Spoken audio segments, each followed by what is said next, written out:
Ellie. Welcome to What's Your Next Podcast. Hi, Laura. Thanks so much for having me here. So happy to have you here. Tell us a little bit about yourself. So, I live in southwestern Ontario, across the border from Michigan. So, about the same weather as they have there, not too far north. And I started writing books seriously in 2011, although I dreamed about it from the time I was about 14 years old. And then my first book came out in 2017. It's called Frostblood. So, that Frostblood trilogy came out in 2018. And now I have a new series called the Thirstwood series that started last year with The Forest King's Daughter and now The Cursed Queen's Daughter this year. So that's So talk to us about your journey, because you've been writing fantasy, romance, what is considered romantasy, which at the time it was probably fantasy romances or YA fantasy. Talk to us about your journey, because the genre has shifted quite a bit over the past 5 years. But when you started, when probably we're contemporary reading that time. We were like reading these books. They're like big fantasy, and then making them into the YA space. Yeah, talk to us about your journey from so I can't claim that I knew a ton about the genre stuff when I started out. I kind of learned as I went along, but I had the good fortune of writing Frostblood, which used elemental magic, just happenstance when the Red Queen had sold, but it wasn't out yet. So I wasn't even aware of it when I that. wrote the book. But you know how YA can go in trends. And so if something is big, they like to buy more of that for a while. And so I think that helped, obviously, my book to sell. At the time, it was labeled, I think, as accessible fantasy Yeah. because it's not kind of really extensive world building, 6 points of view. And it was just one point of view, first person, and trying to be sort of just giving you what you need to know to keep moving along the story so that it's moving quickly, hopefully, as a plot. And that's also, as a reader, kind of what I like as well. I'm an impatient reader, so I like when things get going quickly. Same. But even still, I'm a wordy writer, so my editor really helped with that. She cut a lot, but in one edit, she had actually cut a lot during one line edit so yeah, I don't need all those 3 ways of saying the same thing. Yeah. So it was accessible fantasy, I think, and with romance, right? Or romantic fantasy. And actually, the first time I heard Romantasy was when the German publisher, because then Frostblood also sold to a German publisher, they called it Romantasy. So I don't know when that started, but it was before I had ever heard it Yeah. widely. And then I thought, well, that's a neat word, but I didn't realize it was going to catch on. But I did hear it a while before it actually did really catch on. Yeah. So it was applied to actually my first series by a foreign publisher, but not here.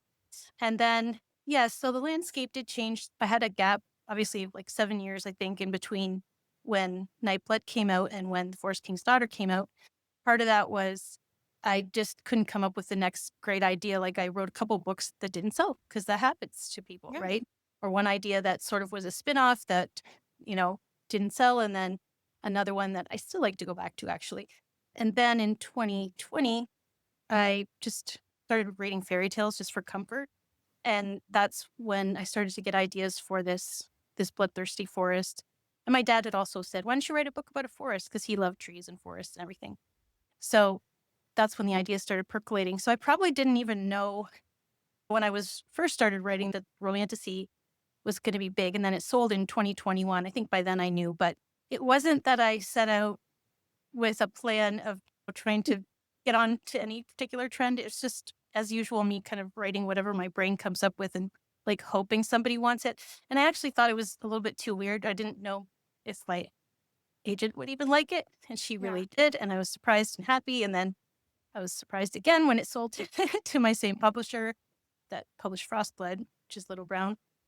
So yeah, so then it's just a matter of, well, then it's more about reader expectations, right? If you call it, and as probably I'm sure from talking to so many people, it's just, the author doesn't really determine how things are marketed. So Oh. maybe whether it's romantasy or not is not for me to say. I think of it as that, but maybe Yeah. readers are the best judges of that. Yeah. I feel like it's sort of shifted because I read fantasy and YA fantasy actually. The Red Queen, Akotar in the 2020 after dystopian, because it was Yep. dystopian, and then when we went to fantasy, like it really felt like the shock. And then I noticed the market shifted. Like once romance became no longer taboo, because for a long time romance was a taboo. People didn't talk about romance. People just like, my grandma read that, or so and so Mhm. read that, or smut, and I don't want to read that. And then 2020 romance became kind of like the forefront. It was like people were reading romance, were consuming romance, they were talking about romance, they were doing all this content, and then they were finding these fantasy that had romantic plot, and they were like, hey, this is romantasy, this is like actually like, I like, because I actually didn't care about the world building, but I care about the romantic relationships, like, or I Mm. care about the plot, I care about the specific things that were like driving the story forward. Yeah. And so when I was like looking for books, if I wanted to read the genre, I was like, well, I need the love story or some sort.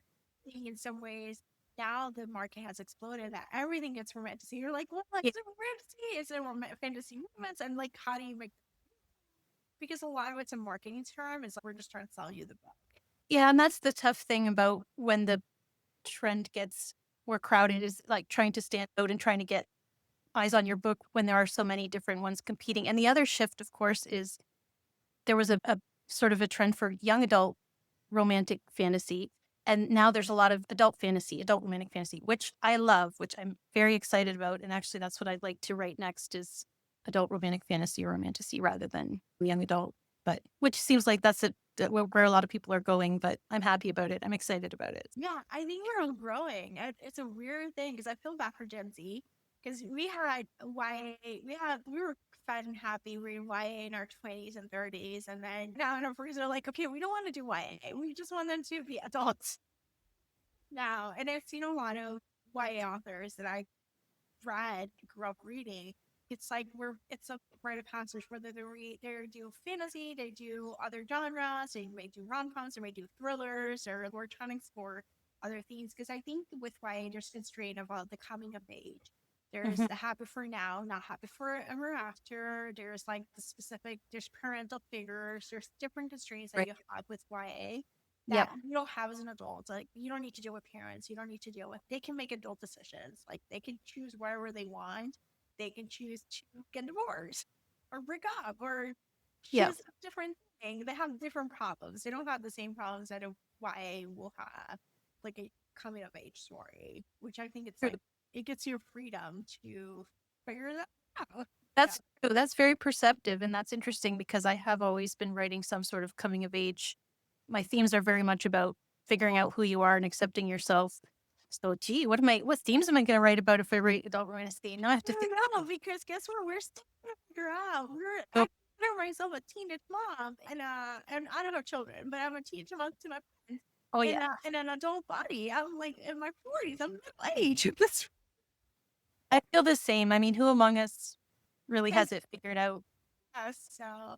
Let's talk about Cursed Queen's Daughter, which is the second book in the Bloodthirsty series. So There's, there, there's what there's I what described it as the bloodthirsty forest, so I put that in your brain. But anyway, it is a bloodthirsty forest, but the series is Thirstwood, which was one of my titles, not my original title. The funny thing is, my original title for the first book was Daughter of the Forest. I kept changing it. Became Daughter of the Sylvan King, and then it became Thirstwood, and then it became Forest King's Daughter. Anyway, yeah.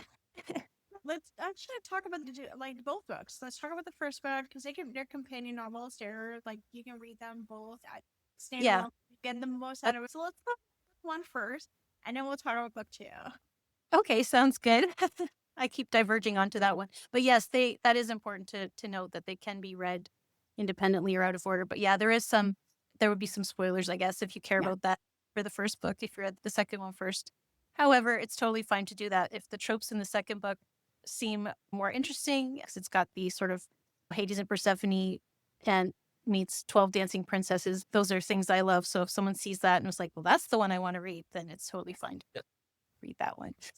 But yeah, so like I had said, reading fairy tales was what brought me to the ideas in the book and sort of the basic premise. Well, I was reading just books. There's one book called Demons and Spirits of the Land by Claude Lecateau. I hope I'm saying his name correctly, a French scholar who researches folklore.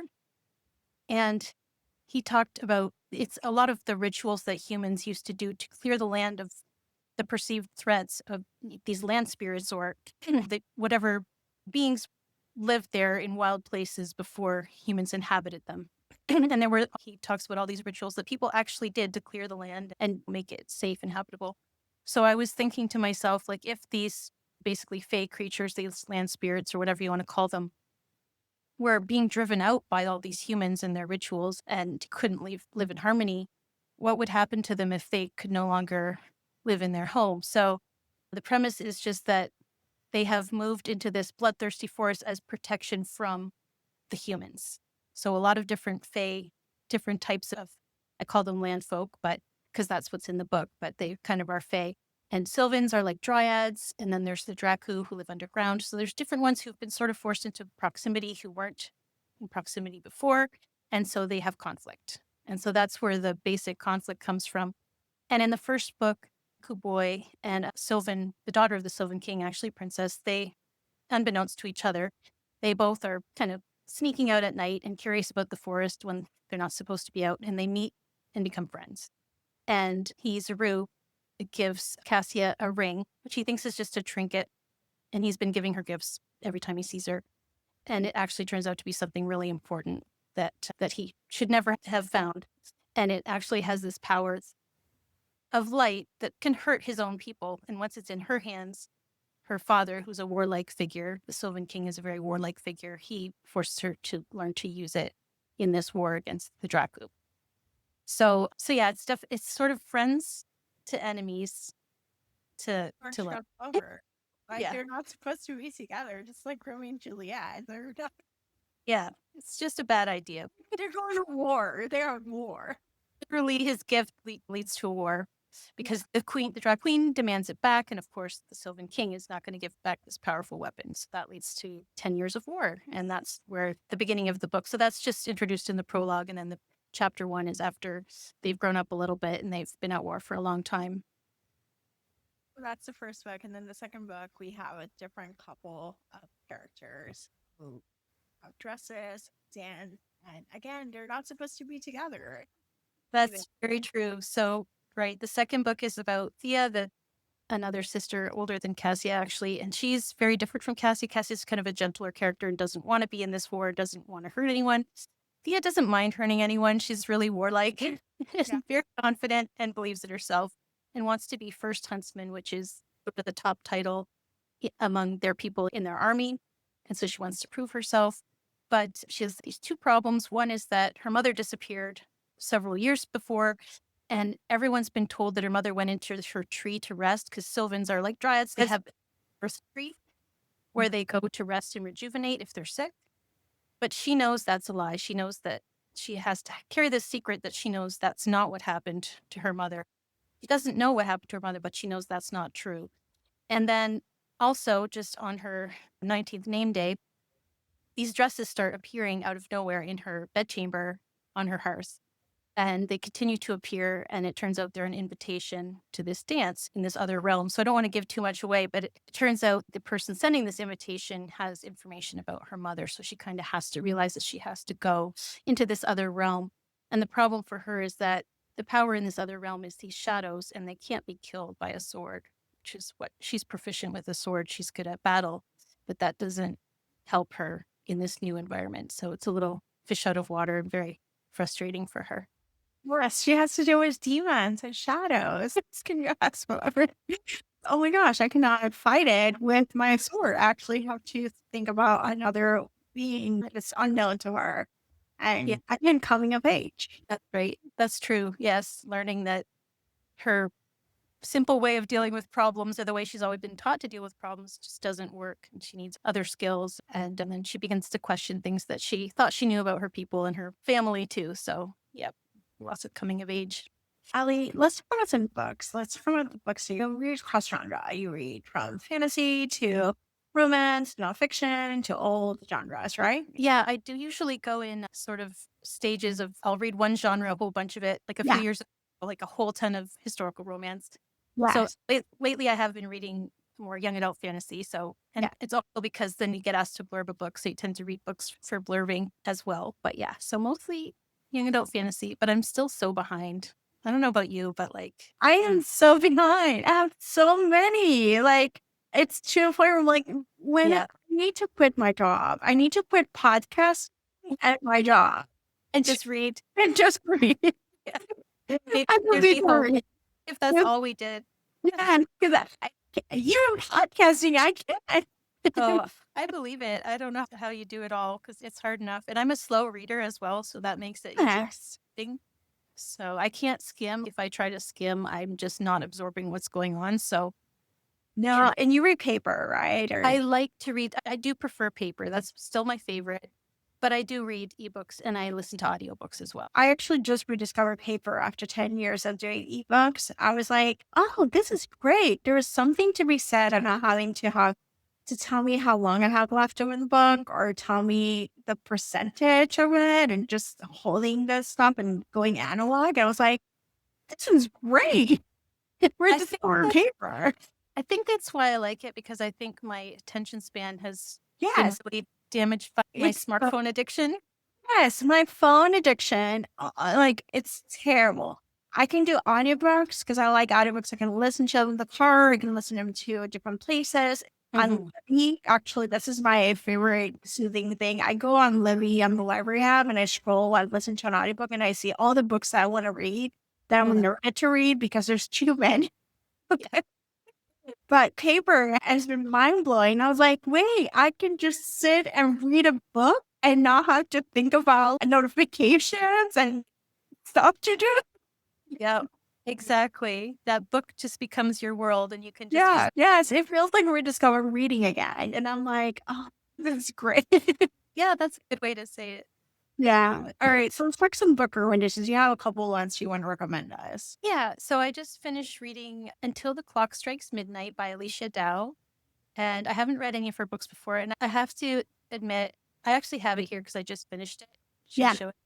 It has such a pretty cover. So I'm going to admit to being shallow and Oh, that I'm a cover buyer. it's Yes. a So cover. pretty.